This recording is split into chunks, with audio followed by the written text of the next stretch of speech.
Welcome back, third grade, to the second part of our lesson. So what I did here was I got my paper ready on my board. I taped out my border like the intro video showed me, and I'm ready to begin. Our project in watercolor is going to be painting the human eye. So I'm going to take a roll of tape. You might have a cup or something else that's round. And right in the middle, I'm going to trace a circle. That circle is going to be the iris of the eye. That's the colored part of the human eye. Now, inside the rounded circle, you're going to make a pupil. So for that, you need a smaller circle. All right, I'm going to trace this smaller circle here. And now I have where my pupil is going to go. So now I'm going to draw a curve around the top and bring it about halfway down between the two circles. And I'm going to do the same thing on this side. And right in here, I'm going to draw, almost looks like a sideways Hershey's kiss. And that's your tear duct. That's where your tears come out of. And I'm going to bring this down and connect it to the other side and create the shape of the eyeball. Now, boys and girls, use a pencil because in watercolor, you're allowed to show pencil marks. Watercolor paint is translucent, which means that you can see through it. So, in most other types of painting, you're not supposed to see anything other than the paint on the canvas. But in watercolor, you are allowed to see your pencil marks. Alright, so the first technique I'm going to use is the wet on wet. So I'm going to wet my paintbrush, and I'm just going to wet the iris, which is the bigger of the two circles. And I'm going to load it up with water. Make sure you go around the edge. And make sure you stay in your pencil lines. There, I'm happy with that. And now I'm going to make a blue eye because I have blue eyes, but you might want to try to make a green eye or a brown eye or a hazel eye. And I'm just going to let the paint run around inside the ring with the water. I'm going to leave some white because that's going to act as a highlight or a reflection. Put a little bit more blue over here and let it run around. If you ever look at the human eye up close, no eyeball has one solid color in it. It's made up of a variety of colors.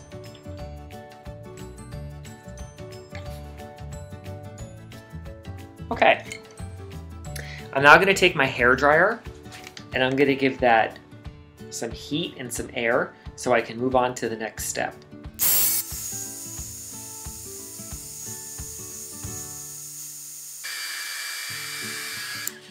So I'm going to put some of this lighter blue into the eye and see what happens. I'm now going to be moving into the controlled brush painting because the surface is now dry and I can apply the paint and it will go where I want it to go and it will stay where I want it to stay. I'm just putting in some highlights of blue. And if you ever look at the human eye up close, you will see how the color kind of shoots out from the center. The human eye almost looks tie-dyed. So this control brush technique is really letting me get in there and put the color where I want it, and it will stay put. I don't want to paint the entire eye with color. I want to leave some white, remembering that the human eye has lots of reflection in it. I'm going to hold that up so you can see what I'm doing so far. Now, boys and girls, I got a little bit of paint on the white part of my eye. So before that dries, I'm going to take my paper towel and lightly pick it up. I got rid of most of it. And now, using some brown and maybe a drop of blue, I'm going to create a shadow which is going to be under the eyelid. And what this will do is it will make your eyeball have more depth. Because even though our eyeball has a lot of white in it, you have to add some shadow to add some contrast. So I'm going to use a little more water. I'm going to feather that in. The technique I'm using is controlled brush painting.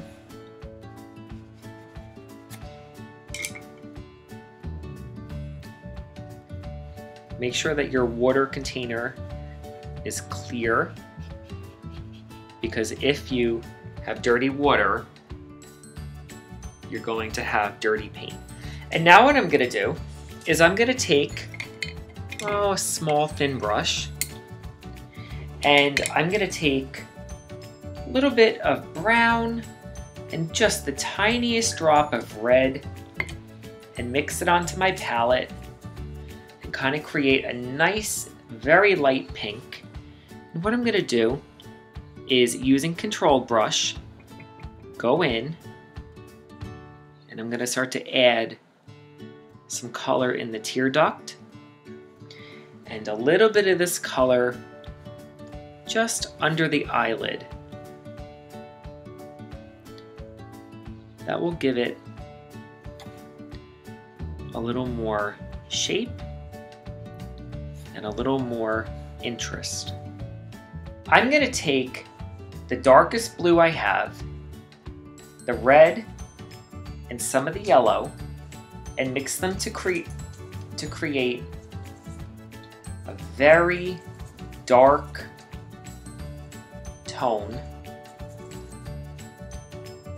And get the darkest color I can, because in nature, black is a shade. It has the power to darken a color. So you can see, by mixing the three primary colors together, I can create a color that I can use for the pupil. Now, I'm going to start to fill that in using my pencil line. I'm using controlled brush. And there's one little thing, make sure you leave white to capture any highlights or reflections that you would see in the human eye. Using the tip of the brush. I'm also going to take that beautiful color, lighten it up a little bit with some of that lighter blue, and I'm going to use it to create an edge around some parts of the iris. Some people have a ring around their eye.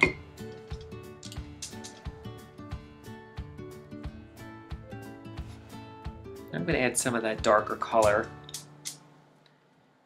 into my iris as well.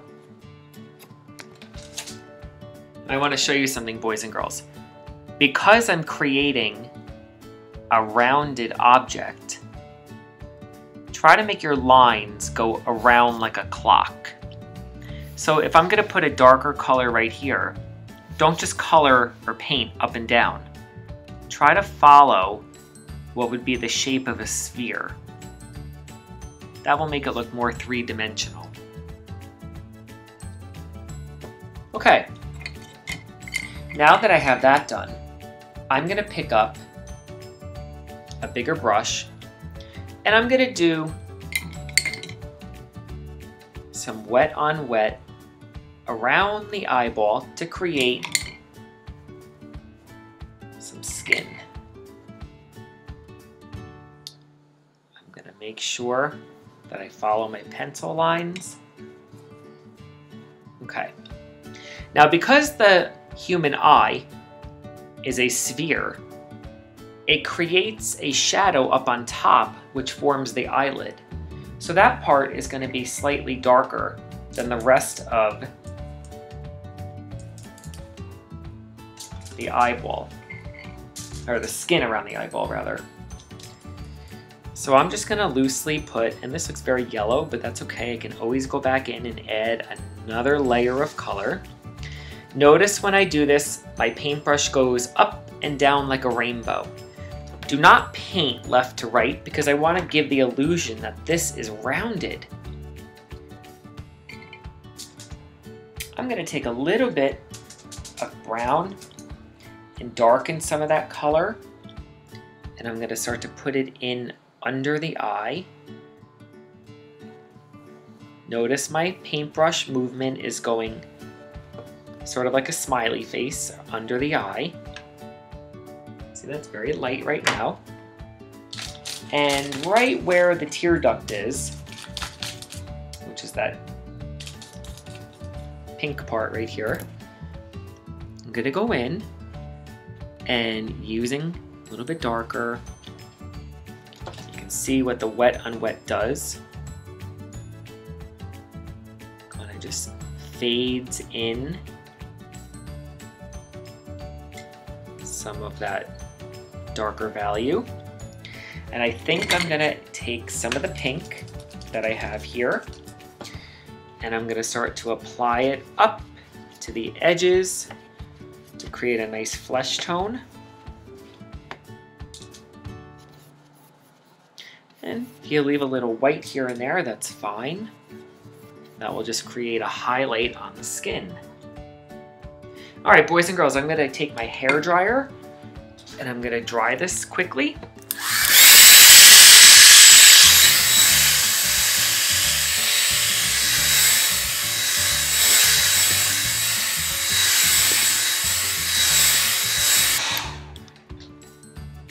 All right, so now I'm gonna take my thin, tiny brush and I'm gonna use controlled brush and I'm gonna start putting in some of the details. So I'm gonna take some brown with just a little bit of red and a little bit of the yellow and make a darker flesh color, almost like a pink. And in that tear duct, I'm gonna start adding just a little bit more depth into that. I'm gonna go up and over where the eyelid is gonna be and create a nice line of color like that. And I'm gonna go under the eye a little bit, because if you look at the eye up close, you can see a little pink under the eye where the eyelashes grow.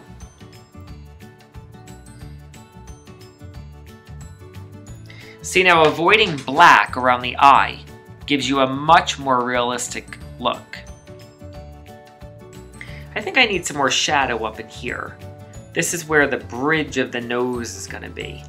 So I'm going to take a bigger brush and I'm going to start shaping in a bit more shadow in here. Just bring it down.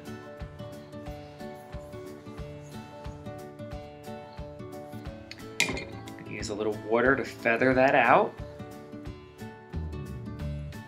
I'm now going to take my tiny brush and that black color that I made, which isn't really black, it's a mixture of all three primary colors, and I'm going to warm it up a bit with some brown, and I'm going to start to add in the eyelashes on top.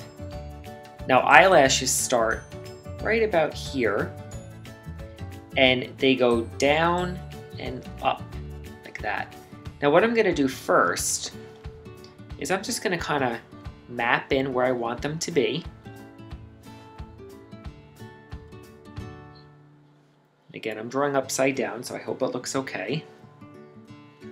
And eyelashes grow, they kind of have a curve and scoop out. And you don't have to put them in every single spot, okay? And you'll notice that the eyelashes on an eye even kind of go in front of the eye a little bit if you're looking at them up close. So as I'm working here, I'm picking up the paint using controlled brush painting, and I'm going to start to get a little more. Now you see, putting that pink line first really starts to make the eyelashes look like they're coming out of that part, and it makes it look much more realistic. I'm going to work on some lashes on the bottom.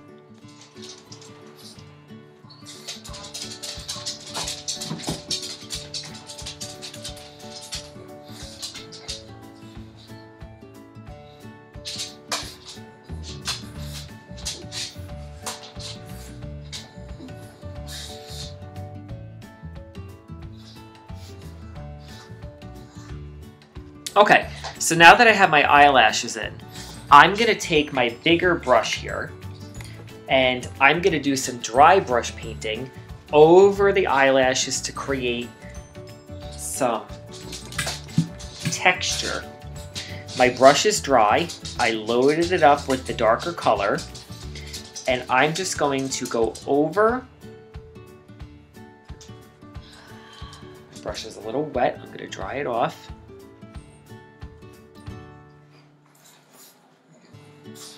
I'm going to go over what I just did. Some dry brush. Picking up that nice dark color I mixed. I'm going to go under the eye.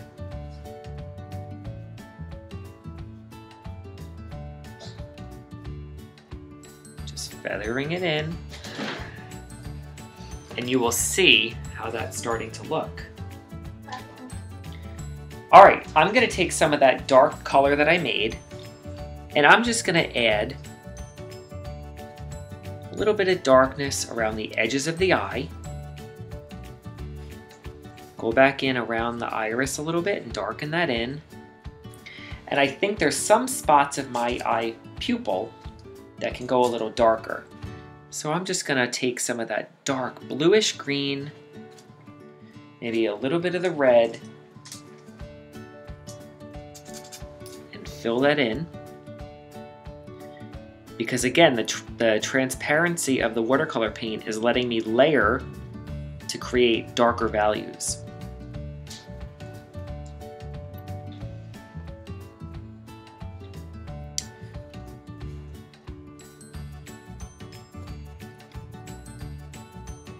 Alright boys and girls, this is how my eye came out, and the next step is to remove the tape. Now when you peel the tape off, you want to make sure that you start with the ones that you have on top of the other pieces, and you want to pull away from the picture.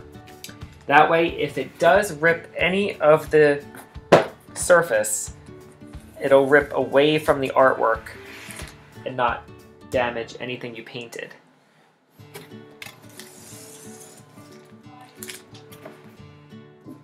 Just that last piece.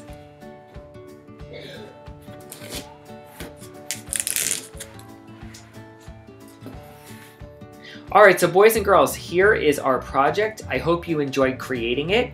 If you mastered the eyeball project, please send me a picture. Have mom and dad send it to pricet@pearlriver.org. And if you would like to try any of the other projects, please click on the links and follow along with the lessons there. Have a great week, and I'll be talking to you soon. Bye!